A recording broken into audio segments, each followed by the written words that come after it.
happened? Drew Bledsoe was like $100 million guy, and he was a 6th-round pick, and Belichick made that decision. Right. I look at this one. Mac Jones is 11-10 through his career, and it is a fine quarterback, won 7 games, but he was objectively not good in this game, Week 3, against the Ravens, and was hurting the team. And I think you heard grumbling, and you also heard a bit of frustration about, gosh, Mac, just don't turn the ball over. Just play it fine, and we can be all right because we got this great running game and we have this great defense. Mac goes down with the horrific ankle injury, and Zappe comes in, and what does Zappe do?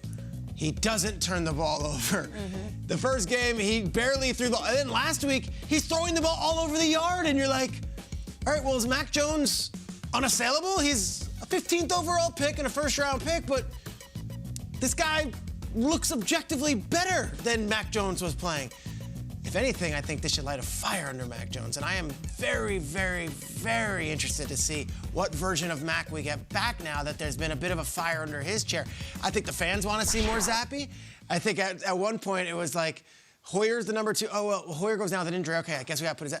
Hoyer's not even in the conversation now. It is Zappe or Mac, and to just assume, well, Belichick took Mac in the 1st round, you're ignoring history, you're ignoring what the Patriots do.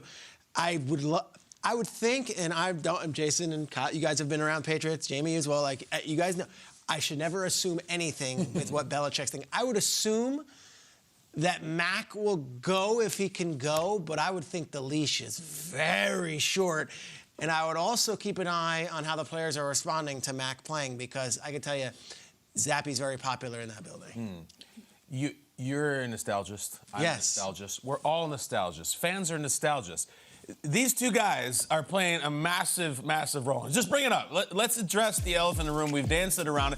This has a lot to do with this conversation. A lot. It's just like when the Packers drafted Jordan Love, and it's, oh my God, it's happening again. This reminds me of when I was in junior high and I fell in love with the NFL. It's a lot to do with this. A lot. We talked about it. The unheralded guy, the 1st-round guy. Oh my God, he comes in, he's really good. Let me tell you, there is nothing having to do with this. It's fun, it's candy. This is apples and oranges. Apples and oranges. Let's just remind everybody that Drew Bledsoe, the season before he went down, was 4-12. He was not winning. It wasn't going well. Then he starts the next season 0-2. Then he gets hurt, and Brady comes in and goes 11-3 and wins the Super Bowl. Bledsoe was struggling. The Patriots were struggling. It was not happening.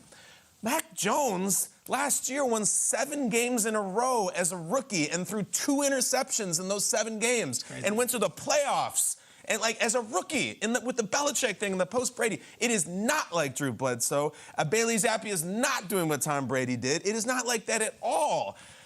Mac Jones did not play well against the Ravens. Sorry, it was a bad game. I had a tough night, okay? You know, I'm out now because of Bailey Zappe or because of Tom Brady 20 years ago? Stop. I really don't think Mac Jones has lost the job. I don't think Bailey Zappe has gained the job. I think nostalgia plays a big part in this. I still think it's Mac Jones. I really do. I think the players like him. I think the team likes him. I think he is a cut-up. I think he's doing the gritty in the Pro Bowl. Like, I don't think any of these stories you're hearing about he's losing people. I think it's all BS. And I honestly think if Brady and Bledsoe had never happened, this would be a smaller story. I genuinely think there's a whole thing that we're all titillated by that, and it's happening. I don't think it is. And I don't think he's lost the job, and I don't think Bailey's got it. Yeah, I would agree. And I do want to say Bailey Zappe has been awesome. Yeah. He's going out there. We just showed all of his plays. 2-0 as a starter. And then even that, he gets in that Green Bay game, has no expectation to play. He doesn't blink, takes Green Bay and Aaron Rodgers down to overtime in that game. And it was just like,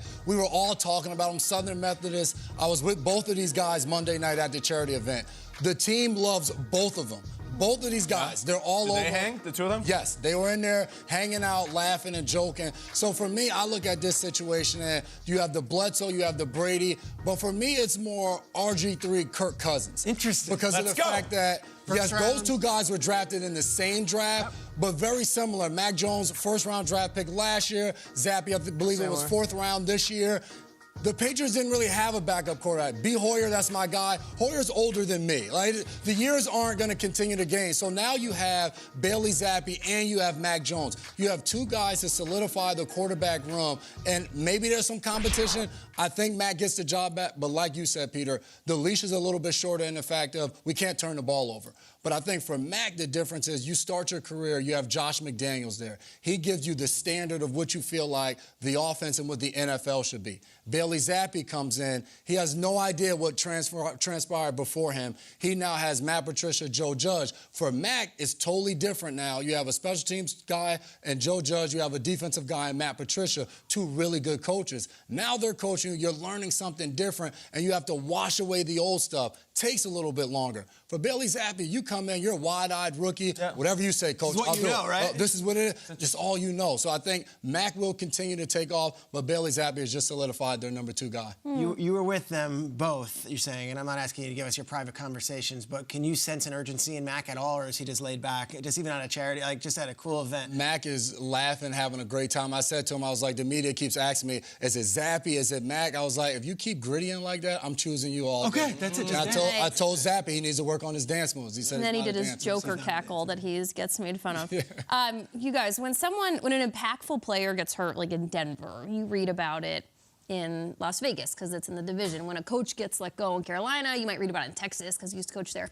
If you put the word quarterback and a question mark at the end of it in New England, it is like throwing a boulder into the Chestnut Hill Reservoir. Like the ripple effects around the league is just, it is what everybody wants. Week 6, games this weekend, not as exciting as week 5 or week 7, excuse me, not as exciting as week 6, but like this is exactly what we wanted to be talking about.